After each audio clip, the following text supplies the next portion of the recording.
So welcome to MSCJ MyTalk podcast, your one-stop podcast for health, finance and everything under the sun, brought to you by Somaiya Vidyavihaar University. So welcome. माझं नाव संकेत आणि स्वागत आहे तुमचं आजच्या या podcast सिरीजमध्ये. माझ्यासोबत आज सी ए ओंकार नारकर, सी ए निनाद साठे आणि सी ए प्रतीश गानू याच्यासोबत आपण आज GST बद्दल थोडक्यात GST काय आहे, GSTचा बॅकग्राऊंड आणि नवीन जे GST आले आहे GST 2.0 त्याबद्दल आपण थोडक्यात जाणून घेऊया. तर स्वागत तुमचं आजच्या या पॉडकास्टमध्ये. नमस्कार. तर माझा पहिला प्रश्न असा आहे की काय आहे, व्हॉट इज GST आणि त्याचा ब्रीफ बॅकग्राऊंड आणि फ्रेमवर्क काय आहे? बेसिकली जीएसटी हा जो ऍक्ट आहे हा goods and service act, service tax act आपल्याला सगळ्यांना माहिती आहे. तर 2017 मध्ये 1 जुलै 2017 ला हा एस्टॅब्लिश झाला पूर्ण all over India including Kashmir and all the states. आता जेव्हा ऍक्ट 1 जुलै 2017 पासून लागू झाला त्याच्या आधी all over India there were many taxes, like आपल्याकडे वॅट होता, सर्व्हिस टॅक्स होता, ऑपराय होता, एलपीटी होता and many other taxes. So to make it uniform आपल्या युनियन गव्हर्नमेंटने असं ठरवलं की we should have one nation one tax and based on this analogy त्यांनी जीएसटीचं पायाभरणी केली. 1 जुलैला ऑल ओव्हर इंडिया हे सगळे जे टॅक्स होते त्याला सबस्युम झाले असं म्हणतात, म्हणजे ते टॅक्स या जीएसटी ऍक्ट मध्ये मर्ज झाले आणि एकच टॅक्स आता ऍक्ट प्रिव्हेलेंट आहे मेनली, जो की जीएसटी आहे. तर गुड्स आणि सर्व्हिस या दोन्हीमध्ये तो लागतो. त्याचे शेड्यूल्स आहेत कोणत्या याच्यावरती काय लागतो ते आपण लेटर पॉडकास्टमध्ये आपण बोलू. आणि याला मुख्यत्वे कारण हे होतं, 2 कारण की foreign investor use to have a tough time while understanding the various laws. आपल्याकडे 36 युनियन टेरिटरी आणि स्टेट प्रॉब्लेम आहेत. तर हे सगळं एका अमरेलाखाली आणणं गरजेचं होतं आणि अजूनही त्याच्यामध्ये कॅस्केडिंग ऑफ टॅक्सेस हे पण त्याच्यात प्रॉब्लेम होता. So to eliminate all this आणि just to have a uniform act त्यांनी जीएसटीची पायाभरणी रचली आणि सो ऑन. आता आपल्याकडे 8-10 वर्ष झालेली आहेत या टॅक्सला. It is working in a better way rather than earlier. Okay. आणि what was the need of GST, म्हणजे कशासाठी जीएसटी का? जीएसटी आता सांगितलं बरेच फॅक्टर्स कन्सिडर करून जीएसटीची नीड राईज झाली होती. फॉरेन इन्व्हेस्टर्सना जो इश्यू येत होते किंवा आपले 36 स्टेट्समध्ये 36 वेगवेगळे ऍक्ट होते.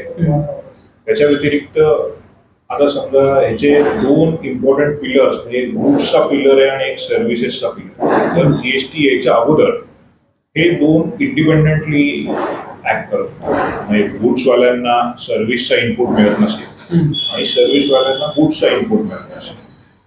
तर हा हार्मोनाइज्ड फ्लो करण्यासाठी हा जीएसटी ऍक्ट गव्हर्नमेंटने आणण्याचं ठरवलं. तर बेसिकली बेसिक्स ऑफ जीएसटी म्हणजे किती प्रकार आहेत त्याचे टाइप्स आणि कुठला टॅक्स कधी लागतो? जनरली जीएसटी मध्ये 3 प्रकारचे टॅक्सेस आहेत, सीजीएसटी, एचजीएसटी आणि आयजीएसटी. सो जेव्हा आपण विदिन स्टेट सप्लाय करतो तेव्हा सीजीएसटी एचजीएसटी अप्लाय होतो आणि बिटवीन स्टेट्स असतं, म्हणजे महाराष्ट्रातून दिल्लीमध्ये करतो, म्हणजे सर्व्हिस प्रोव्हायडर महाराष्ट्रामध्ये, सर्व्हिस दिल्लीमध्ये, तर मग आयजीएसटी लेव्ही. सो याचं प्रपोर्शन असं असतं की जेव्हा मी आयजीएसटी लेव्ही करतोय तर तेव्हा मग 18% रेट असेल तर तो पूर्ण 18% लागतो. आणि जर विदिन स्टेट सप्लाय करतोय तर सीजीएसटी एचजीएसटी अप्लाय होतो. सो तिथे 18% हे 50-50% मध्ये डिवाइड होतं. 9% सीजीएसटी, 9% एचजीएसटी. आणि शिवाय आपण जर इम्पोर्ट केलं तर मग त्याच्यावर डायरेक्ट आयजीएसटी, सीजीएसटी, एचजीएसटी त्याच्यावर लेव्ही होतो. थोडंसं एक उदाहरण आपण जर द्यायचं म्हटलं तर समजा मी इकडनं काही गुड्स पाठवतोय महाराष्ट्रामधनं गुजरातमध्ये. तर समजा 100 रुपयाच्या गुड्सची व्हॅल्यू असेल तर 100 रुपयाचं माझं बिल निघतं. ओव्हर अँड अबाउट दॅट मला त्यावरती जीएसटी लावायचं. आता या केसमध्ये गुजरातला जर मी बिल करतोय तर तो 18% 18 रुपये आयजीएसटी. तर मी 118 रुपयाचं बिल त्या समोरच्या पार्टीवरती रेस करतो. ही समोरची पार्टी मला 118 रुपये देते आणि मी ते 18 रुपये जीएसटी गव्हर्नमेंटला भरतो, सब्जेक्ट टू जे काय माझ्याकडे इनपुट क्रेडिट असेल त्याच्यावर आपण बोलूया पुढे. आता तेच जर मी महाराष्ट्र टू महाराष्ट्रामध्ये बिल केलं तरी मला 18 रुपये जीएसटी लावायचा आहे, पण तो 9 रुपये सीजीएसटी, 9 रुपये एसजीएसटी असा लावायचा. ओके. आणि registration requirement in GST why it is important, म्हणजे का त्याचं महत्व काय? रजिस्ट्रेशन ऍज रिक्वायरमेंट महत्व म्हणजे कसं आहे, आता आपण it's a law of land, so being every business entity त्यांना तो ऍप्लिकेबल आहेच. आता तो त्याची ऍप्लिकेबिलिटी जी आहे त्याचे रजिस्ट्रेशनचे मुळात दोन प्रकार पडतात. तर व्हॉलेंटरी, बिझनेस नीडच अशी आहे की मला जीएसटीचा नंबर पाहिजेच, तो त्याला व्हॉलेंटरी अप्लाय करू शकता. त्याला कोणत्याही बाकी कंडिशनची गरज नाही. मला GST number as on today एखाद्या पार्टनरशिप फर्मला, इंडिव्हिज्युअलला, कंपनीला कोणालाही हवा असेल to comply with those conditions, तर तो कोणालाही आता अप्लाय करता येतो. त्याला असं मारिंग काही नाही. However, स्मॉल टेंडरसाठी त्यांनी स्टेट वाईज आणि युनियन टेरिटरी वाईज वेगवेगळी लिमिट्स दिलेली आहे. More or less develop state जी आहेत, महाराष्ट्र, कर्नाटक, गुजरात, इकडे लिमिट गुड्ससाठी टर्नओव्हर जर का 40 लाखापेक्षा आतमध्ये असेल तर तुम्ही जीएसटी नंबर नाही घेतला तरी चालतो. तुम्ही सर्व्हिस प्रोव्हायडर असाल तर 20 लाखाचं लिमिट आहे, तोपर्यंत तुम्ही जीएसटी नंबर नाही घेतला तरी चालतं. सो त्याच्यानंतर if the turnover in a financial year exceed these limits, तर मग तो त्याच्यानंतर नंबर काढणं मॅन्डेटरी होऊन जातं. त्याच्यानंतर जी काही ड्यू कोर्स ऑफ ऍक्शन आहे, जी काही प्रिसर्व केलेली आहे ती फॉलो करून तुम्हाला जीएसटी डिपार्टमेंट तुमचा रजिस्ट्रेशन नंबर देतो. आणि हे खूप इम्पॉर्टंट स्टेप आहे टू फॉलो दॅट. आणि आता याच्यामध्ये गव्हर्नमेंट एवढं व्हायब्रंट झालंय की आता समजा आपला एखादा वडापाववाला असेल किंवा इडलीवाला असेल, छोटे छोटे ट्रेडर्स आहेत, ते आता युपीआयनी पेमेंट घेतात लोकांकडनं. तर असं जेव्हा होतं आणि त्यांच्या अकाउंटमध्ये जर या प्रिस्क्राईब टर्नओव्हरच्या वरती अमाऊंट जमा झाल्या तर त्यांना देखील आता गव्हर्नमेंट नोटिसेस पाठवते की तुमचं युपीआय मुळे एवढा टर्नओव्हर आलेला आम्हाला दिसतोय, पण तुम्ही नंबर काढलेला नाही. द व्हेरी क्लासिक एक्झाम्पल आता बँगलोरमध्ये खूप सारे ट्रेडर्सची न्यूज पण आली इकॉनॉमिक टाइम्स अँड टाइम्स मध्ये, त्यात त्यांनी क्लिअर कट म्हटलं की लोकांनी युपीआय घेणं बंद केलंय कारण की त्यांना ही भीती आहे की जीएसटी कडनं नोटीस येईल आणि खूप साऱ्या लोकांना नोटीस आल्या पण आहेत तशा. तर त्याची काळजी घेतली गेली पाहिजे की आपल्या खरोखर लॉ कसा ऍप्लिकेबल आहे आणि त्याच्यासाठी परफेक्ट कन्सल्टेशन चार्टर्ड अकाउंटंट कडनं घेतलं गेलं पाहिजे. ओके. आणि जीएसटी रेट शॉपकीपर्ससाठी किंवा सामान्य लोकांसाठी कसा असतो थोडक्यात? जीएसटी मध्ये इंडस्ट्री वाईज थोडी वेगवेगळी कर रचना आहे. फॉर एक्झाम्पल जे छोटे व्यापारी आहेत त्यांना जीएसटीचा कंप्लायन्स करणं, त्याच्यामध्ये रिटर्न हा आपला पुढचा पार्ट आहे. पण याच्यामध्ये थोडंसं कव्हर करतो की रिटर्न मध्ये त्यांना मंथली रिटर्न भरावे लागतात. मंथली 2 रिटर्न भरा, नंतर अॅन्युअल रिटर्न भरा. तर हे किचकट होऊन जातं. तेवढी त्यांच्याकडे मॅन पॉवर आणि कॉस्ट अँगल पण त्याच्यामध्ये असतो. सो त्यांच्यासाठी सोपी त्यांनी कर रचना ठेवली की कॉम्पोजिशन स्कीम त्यांनी इंट्रोड्यूस केली. सो नॉर्मल ट्रेडर असेल किंवा स्मॉल मॅन्युफॅक्चर असेल, त्याचा टर्नओव्हर 1 CR आतमध्ये टर्नओव्हर वाढवले तर त्यांना 1% स्कीम आहे. फॉर एक्झाम्पल टूर ऑपरेटर असेल तर त्यांना 5% स्कीम आहे विदाउट इनपुट टॅक्स क्रेडिट. म्हणजे इनपुट टॅक्स क्रेडिट तुम्हाला घ्यायचं नाहीये आणि तुम्हाला 5% फक्त पे करायचंय, बाकीचं तुम्हाला काही डिटेल्स भरायची गरज नाहीये. तर लाईक हॉटेलला सुद्धा त्यांनी 5% ठेवलेले. अदरवाईज त्यांना नॉर्मली जो जीएसटी रेट आहे, समजा तुम्ही 5%, 12%, 18% आणि 28% हे रेट होते, तर त्या पद्धतीने तुम्हाला तुमची लायबिलिटी असेस करून मंथली रिटर्न भरायचे. जीएसटीआर1, जीएसटीआर3 जे काय आहे ते. पण हे सगळं क्लिन्झी होऊन जातं एक स्मॉल याच्यासाठी. सो त्यांनी कंपोजिशन स्कीम सुद्धा हे आणलेली आहे छोट्या व्यापाऱ्यांसाठी की टर्नओव्हर त्यांचा 1 CR 1.5 कोटीच्या खाली आहे. Okay. In addition to that just याच्यामध्ये तुझं इंडस्ट्री स्पेसिफिक जो पॉईंट आता आमचा म्हटला, तर त्यात इंडस्ट्री स्पेसिफिक पण काही काही वेगळ्या प्रोव्हिजन्स गव्हर्नमेंटने आणलेल्या आहेत. फॉर एक्झाम्पल हॉटेलला जी प्रोव्हिजन आहे ती नॉर्मल नाही आहे, हॉस्पिटलला जी प्रोव्हिजन आहे ती नॉर्मल पेक्षा वेगळी आहे. For that matter NBFCs, banks यांच्यासाठी जो काही स्ट्रक्चर किंवा मशिनरी किंवा मेकॅनिझम आपण जे म्हणतो which is prescribed in the act, ते वेगवेगळं असतात. त्याचं विस्तृत विश्लेषण आता करता येणार नाही त्याच्यामध्ये या पॉडकास्टमध्ये. पण असं नाहीये की जो जीएसटीच्या प्रोव्हिजन्स ज्या नॉर्मल एका ट्रेडरला ऍप्लिकेबल आहेत त्याच युनिफॉर्मली सगळ्याला ऍप्लिकेबल आहेत. कारण की देर are certain segments in the industry ज्यांना वेगळी कर रचना गरजेची आहे. मे बी फॉर एक्झाम्पल आता मी म्हणतो एनबीएफसी बँक्स असतील, second hand dealer of cars असेल किंवा फॉरेक्स ट्रेडर असेल, त्यांना नॉर्मल जीएसटी लागतो तसा लागत नाही. त्यांची रचना थोडी वेगळी असते. सो हा एक महत्वाचा मुद्दा आहे की one vanilla applicable to all असं नाहीये. वेगवेगळे त्याच्यामध्ये मेकॅनिझम पण गव्हर्नमेंटने ठेवलेले आहेत. ओके. आणि तुम्ही आता म्हणालात की रिटर्न फायलिंग बद्दल, तर रिटर्न फायलिंग प्रोसेस कशी असते, काय आहे म्हणून, आणि मंथली, क्वार्टरली, अॅन्युअली त्याचे काय? असं सांगितलं की कॉम्पोजिशन असेल तर त्यांना क्वार्टरली रिटर्न भरायचे. त्यांचा फॉर्म पण वेगळा आहे. आणि जर रेग्युलर असेल, रेग्युलर म्हणजे त्यांना नॉर्मल मंथली रिटर्नचे कंप्लायन्स करायचे. म्हणजे त्याला GSTR1 असतो, म्हणजे आउटवर्डचे डिटेल्स जे आपण सेल्स करतो तर त्याचे डिटेल्स GSTR1 या रिटर्न मध्ये द्यायचे असतात. त्याची ड्यू डेट 11 असते. मग GSTR3 समरी रिटर्न, त्याच्यामध्ये मी सेल किती केले, मी GST ज्या लोकांना पे केलं याच्या बिलावरती परचेस त्याचं मला क्रेडिट मिळतं. सो ते करून मला पेमेंट करायचं असतं, ते GSTR3 मध्ये असतं, मंथली रिटर्न. सो जनरली हे मंथली आणि क्वार्टरली हे 2 टाईपचे असतात. आणि अजून TDS जर काही यांना TDS डिडक्ट करायचं असतं तर TDS साठी वेगळे रिटर्न असतात.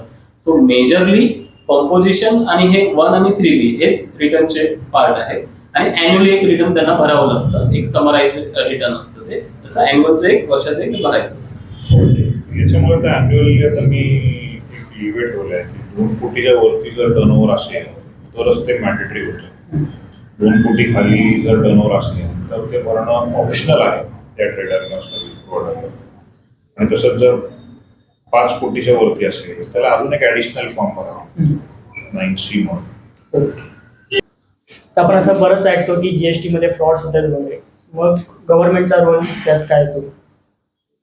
कसं आहे, याच्यामध्ये एक बेसिक आपल्याला अंडरस्टँडिंग करून घेणं गरजेचं आहे की व्हॉट इज GST फ्रॉड. आता when we say GST fraud is a very general term, but when we say GST fraud, it is a fraud made by a dealer while discharging his liabilities. आता basically 2 प्रकारे होऊ शकतो. कसं असतं त्याचं, as we all know GST indirect tax आहे. म्हणजे माझं जबाबदारी ॲज अ डीलर काय आहे, एखाद्या पर्टिक्युलर गोष्टीवरती टॅक्स लेवी करणं, तो जो परचेस करतो त्याच्यावरनं कलेक्ट करणं.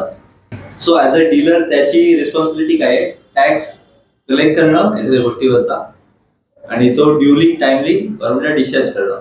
So one fraud can be when there is a evasion of discharging his liabilities. That is one part of fraud. Second fraud can happen where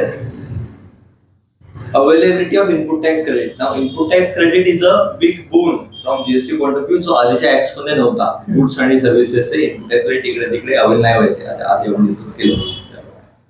तर GST मध्ये हा मोठा बेनिफिट आहे, but there are certain category of people who are misusing this benefit GST.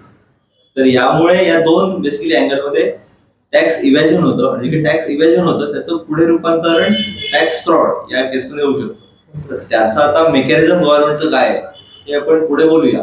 Fraud या 2 basically प्रकारामध्ये होतो आणि त्याचं department has their own machinery to investigate. त्याचे काही पॅरामीटर्स आहेत. आता with the help of new technologies त्यांनी टेक्नॉलॉजी हेल्प पण घेतात आणि they try to find it to the rootest of it. त्यामध्ये जाऊन त्याला फाइंड आउट करतात आणि त्याच्यावरती नोटिसेस होतात, पुढे लिगल केसेस होतात.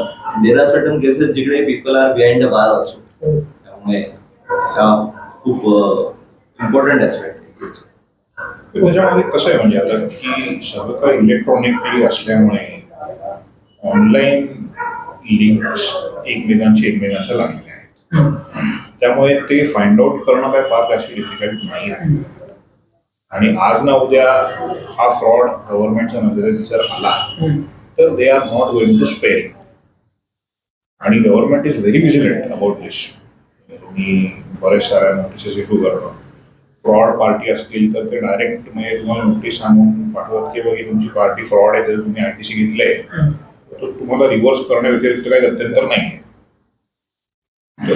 Government is very strong about जे काही फ्रॉड्स लोक करतायत किंवा ते. आणि पेनल प्रोव्हिजन सुद्धा त्याच्यावरती आहे, इंटरेस्ट आणि पेनल्टी वगैरे फार स्ट्रिक्ट आहेत पूर्वीच्या लॉसशी कम्पेअर करतात. And that is also one of the reason की आता व्हेरी रिसेंटली गेल्या 3 वर्षाचे आपण कलेक्शन नंबर बघितले इनडायरेक्ट टॅक्सेसचे, they are going up like anything. त्याचं कारण असं आहे की त्यांच्याकडे विजिलंट सिस्टम आहे आणि त्याचाच पुढचा आपण पार्ट घेऊ की आता जे रेट कट वगैरे जर झालेले आहेत तर त्याचाच एक परिणाम आहे. त्यांचे कलेक्शन्स आर व्हेरी स्ट्रॉंग. त्यामुळे त्यांना हे चांगल्या पुढच्या स्टेप घेता आल्या, त्याबद्दल आपण बोलूया. शेवटचा की GST सर्वसामान्यांसाठी त्याचा फायदा काय होतोय त्याबद्दल, आणि मग पुढे आपण GST 2.0 बद्दल. GST मध्ये जसं की पहिल्यांदा वॅट, सर्व्हिस टॅक्स हे वेगवेगळे ऍक्ट्स होते. सो जे 2 सेक्शन होते, एक गुड्स सेक्शन आणि एक सर्व्हिस सेक्शन. सो सर्व्हिस जर मी प्रोव्हाइड करत असेल तर मला सर्व्हिस टॅक्स ऍप्लिकेबल होता. गुड जर मी सेल करत असेल तर मला सेल्स टॅक्स किंवा वॅट होता. सो सर्व्हिससाठी जर मला काही गुडची गरज लागली आणि जर मी ती घेतली आणि तेव्हा काही टॅक्स पे केला, त्याचा बेनिफिट मला मिळत नव्हता सर्व्हिस टॅक्स मध्ये. सेम वे जर मी सेल करतोय गुड्स आणि मी जर काही सर्व्हिस घेतली तर त्याच्यावर सर्व्हिस टॅक्स लागणार, त्याचा बेनिफिट मला मिळत नव्हता. सो जीएसटी मुळे काय झालंय की हा वन नेशन वन टॅक्स झालाय. सो एकच टॅक्स आहे, तुम्ही गुड्स विका नाही तर सर्व्हिस द्या, तुम्हाला जीएसटीच लागणार आहे. सो आपल्याला जरी आता आम्ही चार्टर्ड अकाउंटंट सर्व्हिस आहे त्यासाठी फॉर एक्झाम्पल आम्हाला एसी घ्यावा लागतो किंवा लॅपटॉप घ्यावा लागतो, तर पहिल्यांदा आम्हाला त्याचं इनपुट मिळत नव्हतं, पण आता आम्हाला इनपुट मिळते, त्यामुळे आमची कॉस्ट ऍज सच कमी होऊन जाते. सो हा बेनिफिट जो मेन आहे हा जीएसटी मुळे डायरेक्ट कस्टमर पर्यंत पास ऑन झालेलं आहे. प्रोडक्टची प्राइस कमी झाली टू दॅट एक्सटेंट. आणि त्याच्यामुळे आता काय झालंय की जसं प्रतीश बोलला की सगळे कंप्लायंट करतायत, म्हणजे वन नेशन वन टॅक्स आल्यामुळे हे सगळे 36 स्टेट मध्ये 36 ऍक्ट होते ते सगळे जाऊन एक आले, त्यामुळे कंप्लायन्स पण थोडासा इझी झालाय ऍज कम्पेअर टू अर्लियर. त्यामुळे कलेक्शन वाढतंय, मंथ ऑन मंथ बेसिस वरती कलेक्शन वाढतंय. कलेक्शन आता या स्टेजला येऊन गेलंय की दे हॅव त्यांनी अँटिसिपेट केलं होतं की बाबा 1 वर्षानंतर किंवा 10 वर्षानंतर एवढं कलेक्शन, पण त्याच्यापेक्षा त्यांना जास्त कलेक्शन आलंय. त्यामुळे मग त्यांनी 2.0 जे बोलतात की मोदींनी जे 2.0 आणलेले, सो रेट कट केलेत त्यांनी, जे काही सर्वसामान्यांसाठी इलेक्ट्रॉनिक आयटम म्हणा किंवा डेली लागणाऱ्या गोष्टी म्हणा, कार म्हणा, याच्यावरती जो रेट कट झालेला आहे. त्याचं वन ऑफ द रिझन काय आहे की हे जे कलेक्शन वाढलेले, कलेक्शन का वाढले, कारण एवढे टॅक्स सबस्युम करून जो एक टॅक्स आलाय त्यामुळे कंप्लायन्स इझी झालेलं आहे, त्यामुळे कलेक्शन वाढलेलं आहे आणि सुद्धा त्याचा बेनिफिट त्यांनी रेट कट करून सर्वसामान्यांपर्यंत दिलेलं आहे. Just to add to his 2.0 जो आपला महत्वाचा पार्ट होता. 2.0 मध्ये जसं आलंय currently we know as we are in September 2025 याच्यामध्ये आता आपल्याला माहिती आहे की जिओ पॉलिटिकल सिनारिओ काय आहे. So to boost the economy and have a general benefit of all the public, आता नरेंद्र मोदी आणि फायनान्स ही आपली मिनिस्ट्री आहे त्यांनी एकत्र येऊन जीएसटी 2.0 ज्याला आता म्हणतात ते नवीन रिवॅम्प झालेले आहे. त्याच्यामध्ये बऱ्याचशा गोष्टीवरचे टॅक्सने हळूहळू कमी करायला सुरुवात केली आहे. आता त्याच्यामध्ये मेजर ऑफ ती उदाहरणं अशी आहेत की आता हेल्थ इन्शुरन्स वरती पहिले 18% जीएसटी होता, पण हेल्थ इन्शुरन्स काढणं गरजेचं तर होतंच, पण आता हॉस्पिटलला जीएसटी नाहीये पण हेल्थ इन्शुरन्सला आहे, तर इनडायरेक्टली मला तो डिस्करेज करत होतो 18% जीएसटी इन्शुरन्स काढायला.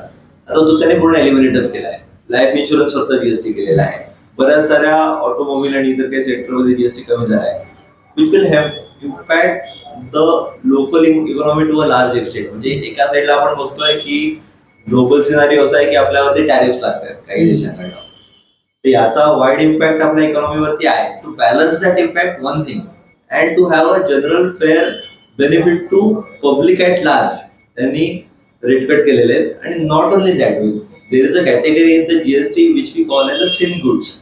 आता सिन गुड्स म्हणजे आपल्याला माहिती आहे की सिगरेट आणि गुटखा वगैरे आहे, ऑन द कॉन्ट्री याचा टॅक्स त्यांनी वाढवलाय because they know those are going to consume it, who are going to consume it only, but let's them pay tax कारण की ते तसे हार्मफुलच प्रोडक्ट आहेत तर त्यांना टॅक्स पे करते. तर तो 40% झाला. आतापर्यंत 40% हा रेट नव्हता which was introduce in this 2.0. म्हणजे असं फक्त नाही की टॅक्स कमी झालाय, they are taking care of their collection also, but other hand sin goods वरती टॅक्स खूप वाढलाय, तो 40% झालाय. सो असे काही याच्यामध्ये रिवॅम्प मध्ये चांगल्या गोष्टी झालेल्या आहेत. त्यांनी 28% आणि 12% ही कॅटेगरीज मॅनेज करून 28% आयदर शिफ्ट केले त्यांनी 18% ला आणि 12 वरून त्यांनी शिफ्ट केले 5%. आणि मोस्ट ऑफ द जसं काही 18 वरून 0 पण केले, 12 वरून 0 पण केले आणि 5 वरून 0 पण केले. सो आता 0, 5 आणि 18 आणि 40 जे हाय रेटेड वाले जे एडिटेड ड्रिंक्स वगैरे आहेत त्यांचे डायरेक्ट त्यांनी 40 करून टाकले. सो त्याच्यामुळे काय आलंय की आता फॉर एक्झाम्पल कन्स्ट्रक्शन रिलेटेड आहे, कन्स्ट्रक्शन रिलेटेड सिमेंट आहे, ब्रिक आहे, तर सिमेंट हे 28% त्यांनी डायरेक्ट 18% डायरेक्टली 10% बेनिफिट झालेले आहे most of the construction industry. So त्याच्यामुळे घराच्या प्राइजेस म्हणा किंवा न्यू कन्स्ट्रक्शन करून करत असेल to that extent direct benefit त्यांना भेटेल. पण ब्रिक्स वगैरे त्यांनी 5% मध्ये आणलेला आहे. आणि हा फायदा कसा करून घ्यायचा हे बरंच सारं लोकांच्या हातात पण आहे. आता कसं आहे, गव्हर्नमेंटनी तुमचं 28% कापून 12% आणलं, 18% आणलं, पण काही कंपन्या अशा आहेत ज्या तो बेनिफिट लोकांना पास ऑन करत नाहीत. कम्प्लीट किंवा पार्शली. तर लोकांनी आता जनजागृती व्हायला पाहिजे आणि लोकांनी जर असं काही असेल की बाबा आपल्याला माहिती आहे इलेक्ट्रॉनिक्सचे आता आयटम्स कमी झाले जीएसटी जर कुठल्या दुकानदारांनी कमी केला नसेल तर लोकांनी त्याची कंप्लेंट पुढे टाकायला पाहिजे एसटी डिपार्टमेंटकडे किंवा असं असं झालेलं आहे आणि याला एक अँटी प्रॉफिटरिंग म्हणून जीएसटी मध्ये टर्म आहे. तर लोकांच्याही हातात आहे आपला फायदा सिक्युअर विजिलंट राहायला हवं. म्हणजे याला आपण असं बघू शकतो की जर का एखाद्या गोष्टीची एमआरपी काल एक्स प्राइस प्लस 28% होती आणि त्याचा स्लॅब बदललाय 18% मध्ये तर त्याची एमआरपी कमी व्हायला पाहिजे. नॉट ओनली दॅट माझी जी ऑफर प्राइस होती ती जी मी आधी विचारली आणि आज विचारली त्यातही फरक पडलाच पाहिजे आणि ऑफर प्राइस कमी होणं हाच इंटेंट ऑफ द गव्हर्नमेंट आहे आणि दॅट इज नॉट गेटिंग सर्व. Public should be very government किती काय काय करेल. Government is trying their best की लोकांपर्यंत तो बेनिफिट पोचावा. पण काही कंपन्या अशा आहेत काही दुकानदार असे आहेत जे तो बेनिफिट स्वतः घेऊ इच्छितात लोकांना पासवर्ड नाही करू इच्छितात. तर त्या केसेसमध्ये लोकांना व्हिजिलेट व्हायला पाहिजे लोकांनी कंप्लेंट करायला पाहिजे तरच गव्हर्नमेंट काही ऍक्शन घेऊ शकतं आणि लोकांना बेनिफिट मिळू शकतं. जीएसटी रेट हा जो कमी केलेला आहे त्याचं डायरेक्ट बेनिफिट हे कस्टमर पर्यंत एंड कस्टमर पर्यंत गेलंच पाहिजे. नाहीतर त्याला अर्थच नाही. नाहीतर मग डायरेक्ट जे कंपन्या वगैरे आहेत ते स्वतःचा बेनिफिट करून घेतील असं होऊन जाईल. सो असं नाही झालं पाहिजे. याच्यासाठी गव्हर्नमेंट प्रत्येक गोष्टीकडे लक्ष नाही देऊ शकत. बट जे नॉर्मल कॉमन पर्सन आहेत किंवा त्यांना जे आहे त्यांनी वेळोवेळी ऑनलाईन पण कंप्लेंट करू शकता. तुम्ही जीएसटी डिपार्टमेंटला जाऊन सांगू शकता. सो दॅट त्याच्या एका कंप्लेंटने काय होणार आहे बाकीचे 10 जण करणारे नाही करणार. फक्त स्वतःच नाही बघत की तुम्ही फक्त बाकीचे 10 लोक पण घालून त्या गोष्टी करणार नाही. सो दॅट ते इम्प्लिमेंट सक्सेसफुली झालं पाहिजे. अदरवाईज काय आहे की ते 10 रुपये दिले तर सर्वसामान्य येईपर्यंत 1 रुपया पोहोचला तर त्याचा काही उपयोग नाही. धन्यवाद तुम्ही वेळ दिल्याबद्दल आणि थोडक्यात जीएसटीचे बरेच पैलू तुम्ही कव्हर केले याच्यामध्ये 2.0 सुद्धा सांगितलं त्यासाठी धन्यवाद. भेटू पुढच्या पॉडकास्टमध्ये. थँक्यू.